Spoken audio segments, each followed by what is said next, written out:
It's wild when you think about it. This whole evolution of fighter jets is like a never-ending game of cat and mouse. Right. Absolutely. Faster planes, better tech, and the other side is like scrambling to catch up. I think it's that kind of back and forth that keeps a lot of people, like yourself, so fascinated by this. Absolutely. You hit the nail on the head. What's really amazing is each generation isn't just like, a little upgrade here or there. It's a total change, like a whole new way of thinking about how to fight in the air. It's a constant cycle. What can these machines do, and what do we need them to do? And today, we're diving deep into that. We're looking at the evolution of fighter jet generations, from the earliest jets all the way to what's coming next, the sixth generation.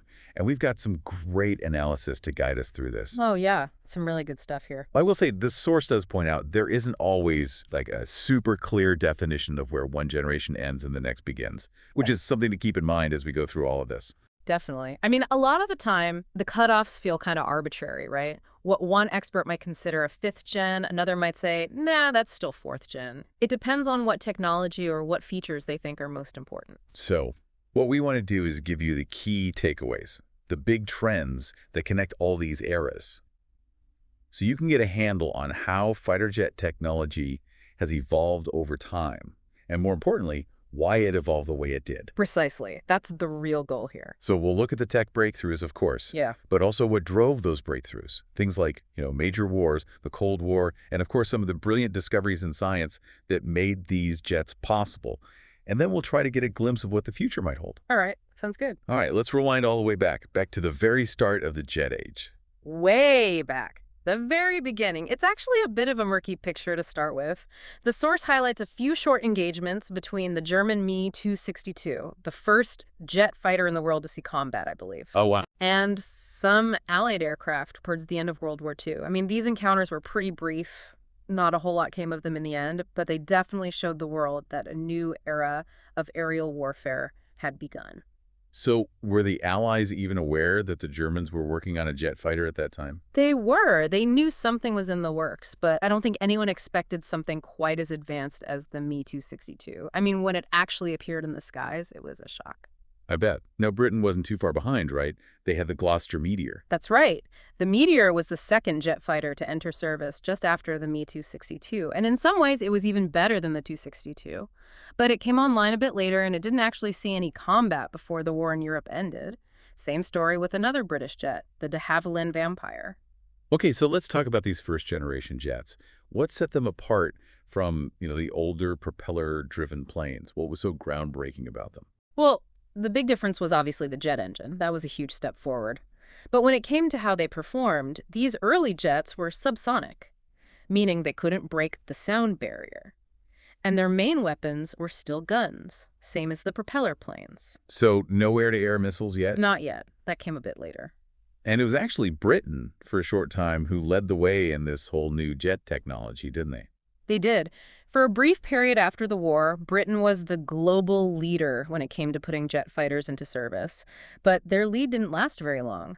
The Soviet Union quickly jumped into the game and developed their own jet fighter, the MiG-9, and they actually used a captured German BMW 003 engine for that, basically a reverse-engineered version of it. Well, that's resourcefulness for you. Yeah. I guess when you're starting out, you got to work with what you've got, huh? Exactly. But the MiG-9, it wasn't anything special, really. It was outclassed pretty quickly. The real breakthrough for the Soviets came with the MiG-15, which first flew in 1947. Now it was a game changer for them.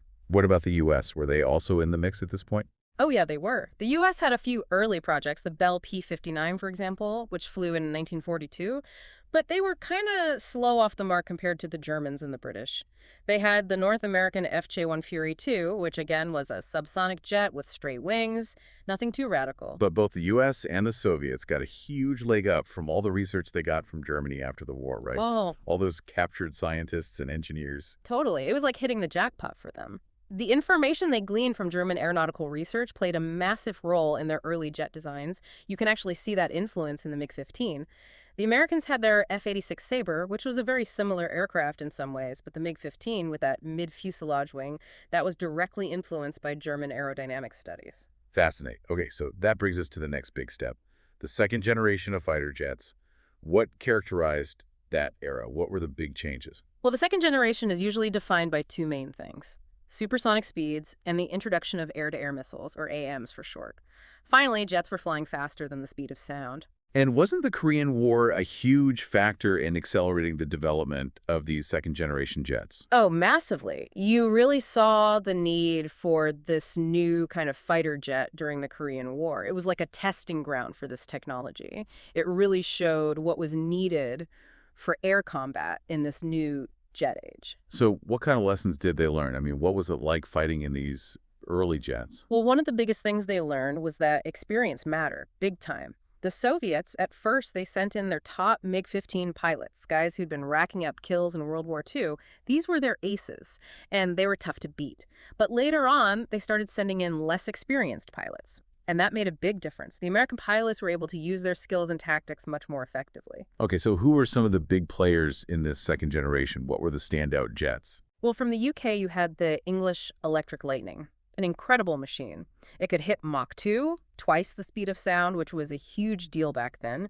It had this very distinctive design with a thin, swept-back wing and an unusual over and under engine configuration. A really cool-looking jet. Entered service in December 1959. That was Britain's first Mach 2 aircraft. From the Soviet side, you had the MiG-21, also entered service in 1959.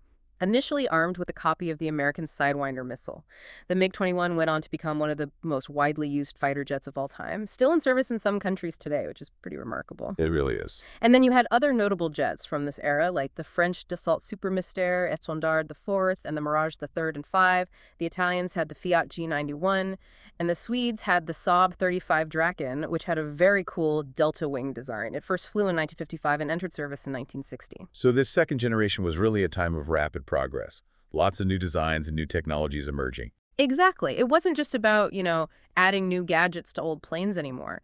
The entire approach to designing these jets was changing. They were starting to think about integrating all the different systems from the very beginning, not just bolting things on after the fact. Got it. So that takes us to the third generation. What was the next big leap forward? So the third generation was all about refining those integrated designs and focusing even more on specific missions. It wasn't just about having good sensors, avionics, radar, and weapons, but about making sure all of these different things worked together really well as a single system. The electronics were getting more advanced and playing a bigger role than ever before. And the engines were improving too, right? Getting more powerful and efficient. Definitely. And they were starting to run into some of the limitations of high-speed flight. Like, you need the air intakes to slow down the incoming air so the engines can burn fuel properly. But at the same time, you need enough air density at high altitudes for the engines to work. And then there's the issue of aerodynamic heating. The faster you go, the hotter the plane gets from friction with the air. And then around Mach 5, the nitrogen in the air actually starts to react chemically, and that really messes with the aerodynamics. Wow, so there are some hard limits there. Yeah, and that's why you need special engines like scramjets for hypersonic flight, which is anything above Mach 5.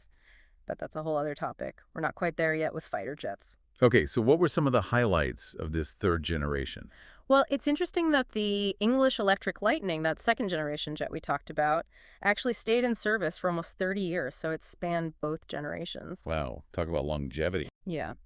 But for a more purely third gen example, you've got the Vought F-8 Crusader, the U.S. Navy's first supersonic fighter. It actually went over 1,000 miles per hour in level flight back in 1956, and it could carry all sorts of different weapons. Okay. But the real shift in this era was the move towards missiles as the primary weapon for air-to-air combat. And the plane that really embodies that is the McDonnell Douglas F-4 Phantom II. Ah, the Phantom. No, that's a classic. But the source mentions that its initial design wasn't exactly ideal. Right, it had some compromises. The Navy's original requirement was for an interceptor that only carried missiles, no guns. So the design wasn't really optimized for close-in dogfighting. It had those upswept wings and that anhedral tail, and they ended up adding guns later on. Interesting. It seems like they were always trying to squeeze in more capabilities, more roles for these jets.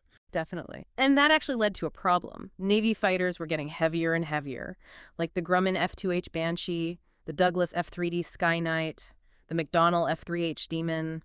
The Vought F-7U Cutlass and the F-8 Crusader itself. They were all heavier than their predecessors. And wasn't there some experimentation with rocket-assisted takeoff around this time? Yeah. In the 1950s, they were looking into using rockets to launch planes like the Republic F-84 and the F-100D. The idea was to get them off the ground really quickly, especially if the runways were damaged.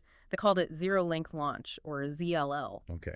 And I got to ask about the F-111. The source spends a lot of time talking about it. It sounds like it's a pretty big deal, but maybe not always for the right reasons. Yeah, the F-111. That was a whole saga. Yeah. It started with the Air Force wanting a new plane to replace their F-105s. That was the Tactical Fighter Experimental, or TFX, program. At the same time, the Navy wanted a new interceptor to go after Soviet bombers. That was the Fleet Air Defense Fighter, or FADF, program. And the Secretary of Defense at the time, Robert McNamara, he wanted them to use the same plane for both missions. He thought it would save money. Save money, huh? Yeah, that was the idea. But it didn't really work out that way. The Air Force ended up with the F-111A, which was a fighter bomber, and the Navy was supposed to get the F-111B, but the Navy's version was just too heavy and too complicated for carrier operations. Why was that? Well, they were really pushing the boundaries of technology with the F-111. It had this variable geometry wing, a swing wing. The idea was to have the best of both worlds, a wing that could sweep back for high-speed flight and sweep forward for low-speed flight, like for takeoff and landing on a carrier. But it was a real engineering challenge. It took them a while to figure out how to make it work reliably. Okay, so the Navy's F-111B was a no-go. But the Air Force's F-111A, it did all right, didn't it? Oh, yeah, it did. Once they worked out the kinks, the F-111A turned out to be a very capable plane for ground attack missions. And later on, they actually modified some of them into nuclear bombers, the FB-111A. And they even made an electronic warfare version, the EF-111A Raven. So it's quite a versatile platform. So at all these different roles and all the added equipment, I guess those third-generation fighters were getting pretty far away from being pure fighters. Exactly. They were becoming more complex, more multi-role, which, wasn't necessarily a bad thing, but it did mean that they were making some compromises when it came to their air-to-air combat capability. All right, so that sets the stage for the fourth generation. And this is where stealth technology really starts to come into play. Exactly. This is where things get even more interesting. And stealth is a game changer. So where did the whole idea of making a plane invisible to radar even come from? Well, it actually started with a very basic tactic. Way back in the early days of air combat, pilots would try to use the sun to their advantage. They'd try to maneuver so that the enemy had to look directly into the sun to see them. Made them harder to spot. Clever. Yeah. But then radar came along in World War II, and that changed everything. Suddenly, you could detect planes even if you couldn't see them. So the focus shifted to reducing an aircraft's radar signature. And wasn't the Lockheed A-12, that super-fast spy plane, a big part of that early stealth research? Absolutely. That program was a direct response to the Soviets shooting down a U-2 spy plane in 1956. The U-2 was designed for high altitude, but it wasn't stealthy at all. And when the Soviets got their hands on a U-2, well, that was a real wake-up call for the U.S. So the A-12 was born. It was all about speed and stealth. Okay. And it was Lockheed's legendary engineer, Kelly Johnson, who led the development of the A-12. They were really pushing the boundaries of what was possible at the time. They called it Project Rainbow. So how did they actually make the A-12 stealthy? Well, they had to start from scratch, really. The U-2's design was already fixed, so they were limited to using radar-absorbing materials, RAM for short, on its surface. But with the A-12, they could really rethink the whole design from a stealth perspective. Interesting. But it wasn't just about the materials, was it? There was some really groundbreaking theoretical work that changed how they approached the whole problem of stealth. Right. A Russian physicist, Pyotr Ufimtsev, he published these mathematical models in the early 60s. And these models show that an object's radar signature wasn't just about its size, it was actually more about the shape of its edges and angles. Okay. So, like, imagine throwing a flat stone across a pond. The way it skips depends on the angle of the stone, right? It's the same principle with radar waves. Sharp edges and right angles, those reflect radar waves more strongly. So the idea was to design planes with smooth, curved surfaces and to avoid sharp angles as much as possible. So it's more about deflection than absorption. Exactly. Deflect those radar waves away from the sender. And it sounds like Lockheed was really quick to pick up on Ufimtsev's work. Oh, yeah. A guy named Dennis Overholser at Lockheed, a mathematician, he realized the potential of this research. And he actually applied it to a new computer program they had called Echo 1. And this program let them design aircraft with these flat panels that were angled in a way that would deflect radar waves away from the source. Very cool. They tested this approach with a small experimental aircraft called Have Blue, and it worked. The Have Blue was surprisingly stealthy. Of course, the program was eventually canceled, but they learned a lot from it. The biggest lesson was that you couldn't just add stealth features to an existing design. You had to design for stealth from the ground up. And all of this led to that top secret program called JES-2O. Right. Justio was the culmination of all that research and development, and it produced some pretty incredible aircraft like the A-12 X-Cart, which was a Mach 3 spy plane, and then there was the even more famous SR-71 Blackbird, which was also Mach 3 and super stealthy. Okay, so those were mainly reconnaissance aircraft, but eventually all that stealth technology made its way into a fighter jet, the F-117 Nighthawk. Yep. The F-117 was the first true stealth fighter. It first flew in 1981, and it was designed to be practically invisible to radar. It had all those sharp angles and faceted surfaces that we talked about. And they even chose an engine that was less noisy and produced less heat so that it would have a lower infrared signature. It was really cutting edge for its time. And it proved itself in combat during the Gulf War in 1991. I mean, it was flying right through Iraqi air defenses, and they couldn't even see it on the radar. Now, along with stealth, the fourth generation also saw a big improvement in agility. And that was thanks to fly-by-wire technology, right? Exactly. Fly-by-wire, or FBW for short, was a huge leap forward. In older planes, the pilot's controls were directly connected to the control surfaces, like literally cables and pulleys and stuff. But with FBW, the pilot's inputs are converted to electrical signals that control the aircraft's actuators. So it's all electronic. Interesting. So it's almost like driving a car with power steering. Yeah, kind of, but way more complex. And the source mentions that Canada actually had the first fly-by-wire aircraft, the Avro CF-105 Aero, back in the 1950s. Oh, wow. I didn't know that. It was an incredible aircraft for its time, but the program was canceled before it really got going. NASA, though, they saw the potential of fly-by-wire, and they started doing their own research with a modified F-8 Crusader. And they actually used a digital fly-by-wire system that was based on technology from the Apollo moon program. You're kidding. They used Apollo tech in a fighter jet. Yep. It's a pretty cool story. They realized they had all this amazing technology from Apollo just sitting around. Why not use it? So those early fly-by-wire systems were analog, right? Yeah, and that limited how complex they could be. But once digital computers started to shrink in size and get more powerful, that opened up a whole new world of possibilities. You could suddenly have these really sophisticated control algorithms that could do things that were just impossible with analog systems. Interesting. And didn't Neil Armstrong actually play a role in all of this? He did. After the moon landing, Armstrong became a big advocate for fly-by-wire research at NASA. He actually helped to secure funding for the program. Well, that's pretty cool. It is. And all of this, all these technologies converging, stealth, fly-by-wire, and digital computers, it all led to the fifth generation of fighter jets. Okay, the big leagues. What defines these fifth-generation fighters? Well, they have it all. Stealth, supercruise, high agility, data fusion. They're the most advanced aircraft ever built. And they're incredibly deadly. Data fusion, now what's that all about? So data fusion is all about taking information from all the different sensors on the plane. The radar, the infrared sensors, the electronic warfare systems, even data from other friendly aircraft or ground stations. And then they combine all that data and process it really quickly to give the pilot a complete picture of what's happening around him. So it's like having a super awareness of the battlefield. Exactly. And another big part of those advanced sensor systems is the AESA radar, right? Absolutely. SC stands for Active Electronically Scanned Array. And it's a huge improvement over older radar systems. In an AESA radar, you've got hundreds or even thousands of tiny little antennas all working together, and they can steer the radar beam electronically, so there's no need for a big moving dish. So it's faster, more precise. Yeah. And it's harder to detect by the enemy, which is key for stealth. And, you know, those ESA radars are so powerful, they were actually using the one from the F-22 as a Wi-Fi hotspot during the development of the plane. What? That's crazy. Yeah, it's true. It just shows you how incredibly advanced these systems are. And the missiles were evolving, too. They were getting smarter, longer range, and more accurate. We saw a shift from beam-riding missiles to semi-active radar homing missiles, and then finally to active radar homing missiles like the AIM-120 AIMRIM.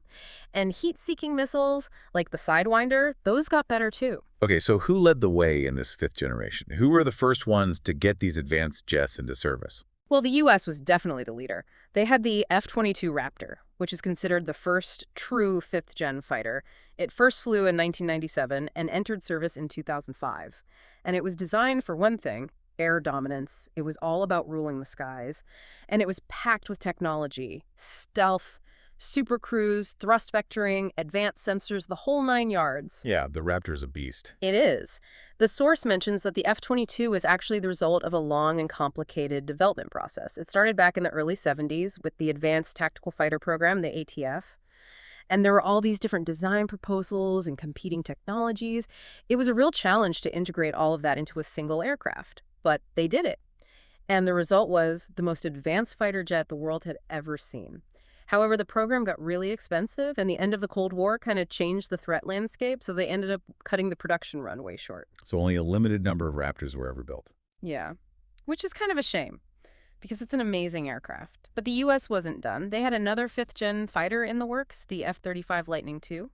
And this one was a bit different. The F-35 was designed to be more of a multi-role aircraft, not just a pure air superiority fighter like the F-22. Yeah, I've heard that the F-35 was meant to replace a whole bunch of different planes across the different branches of the military. Exactly. They wanted to create a single platform that could do it all for the Air Force, the Navy, and the Marines. That's ambitious. And the Marines even wanted a version that could take off and land vertically, right? Right. That's the F-35B. It has this amazing lift fan system that lets it take off like a helicopter and then transition to regular flight. That's some serious tech. It is. But the F-35 program has had its fair share of problems, too. It's been plagued by delays, cost overruns, and technical glitches.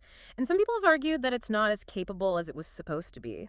But it's still a very advanced aircraft, and it's slowly but surely becoming operational around the world. Okay, so that's the U.S. side of things. What about Russia? How did they respond to all of this fifth-gen development? Well, the Russians have always been known for their incredible aircraft designers, and their design philosophy has always been a bit different from the Americans. They tend to focus more on agility and maneuverability and less on stealth. But they definitely weren't sitting on their hands during this period. They had a few different programs going. One was the Mikoyan MiG-29M OVT, which they later redesignated as the MiG-35. It's an upgraded version of the MiG-29, which was a fourth-generation fighter. It has new engines, a new radar, and some other improvements, but it's not really a full-fledged fifth-gen fighter. So it was more of a stopgap measure? Yeah, kind of. They were trying to keep up with the U.S., but they didn't have the resources to develop a brand-new, clean-sheet fifth-gen design at that point. The source mentions that one of the big problems they faced was funding. After the collapse of the Soviet Union, the Russian military budget was really tight. And they also had these two experimental projects that didn't really go anywhere. The Mikoyan Project 1.44 and the Sukhoi Su-47, both very interesting designs, but ultimately dead ends. What were they like? Well, the Mikoyan 1.44 was a delta wing design with canards. It looked a lot like the Eurofighter Typhoon, actually. It was supposed to be super agile and have supercruise capability, but the program was plagued by problems and it was eventually canceled. What about the Sukhoi Su-47? That one was even more radical. It had forward-swept wings. Forward-swept wings. Yeah, the wings actually angled forward instead of backward. It was a really wild design, and it offered some potential advantages like better lift at low speeds and greater maneuverability. But it also had some major drawbacks. Forward-swept wings are really difficult to build because they tend to twist and bend under stress, and the Su-47 never really got past the prototype stage. So what did they do? They must have had something in the works to counter the F-22 and the F-35. They did. They eventually developed the Sukhoi Su-57. It was originally called the PAKE-FA, which stands for Prospective Airborne Complex of Frontline Aviation, and it was later renamed the Su-57, and this was their answer to the American fifth-gen fighters. Okay, so tell me about the Su-57. How does it stack up against the Raptor and the Lightning? Well, it's definitely a very capable aircraft. It has stealth features, it can supercruise, and it's extremely maneuverable. It's got thrust vectoring, just like the F-22. And it's designed to carry a variety of weapons, including air-to-air missiles and precision-guided bombs. But it's not quite as stealthy as the F-22, at least according to most analysts, and it doesn't have the same level of sensor fusion and networking capabilities. Got it. It's also worth noting that the Su-57's development has been pretty troubled. They've had problems with the engines, they've had cost overruns, and they've had to scale back their production plans. So it's not clear how many of these aircraft they'll actually be able to build. Okay, interesting. And it sounds like China is also a major player in this fifth-generation game. They are. China has really been stepping up its military capabilities in recent years, and they've made some impressive strides in aerospace technology. They now have two fifth-generation fighters in service, the Chengdu J-20 and the Shenyang FC-31. So tell me about the J-20. How does it compare to the other fifth-gen fighters we've been talking about? Well, J-20 is a big aircraft. It's actually larger than the F-22, and it has delta wing design with canards, kind of like a scaled-up Eurofighter Typhoon. It's definitely designed for long-range missions. It has stealth features, it can supercruise, and it's thought to be quite maneuverable. But its engine technology is still lagging behind the US and Russia. They've been struggling to develop a powerful and reliable engine for the J-20, and that's limited its overall performance. So the J-20 is more about range and payload than it is about dogfighting. Yeah, that seems to be the case. It's more of a strategic asset than a tactical one. Okay, what about the FC-31? Well, the FC-31 is a bit smaller than the J-20, and it's more of a multi-role fighter, kind of like the F-35. It's designed for both air-to-air and air-to-ground missions. And it's being marketed for export. They're hoping to sell it to countries that can't afford the F-35. Interesting. So China is actually trying to compete with the U.S. in the international arms market. They are. They're trying to position themselves as a major supplier of advanced military technology. And they're making some headway. They've already sold some of their older fighter jets, like the JF-17, to countries like Pakistan and Nigeria. And they're hoping to do the same with the FC-31.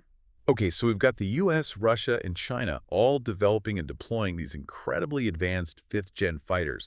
What about everyone else? Well, there are a few other countries that are working on their own fifth-gen programs. India has the AMCA, the Advanced Medium Combat Aircraft, and they're hoping to have that flying by the end of the decade.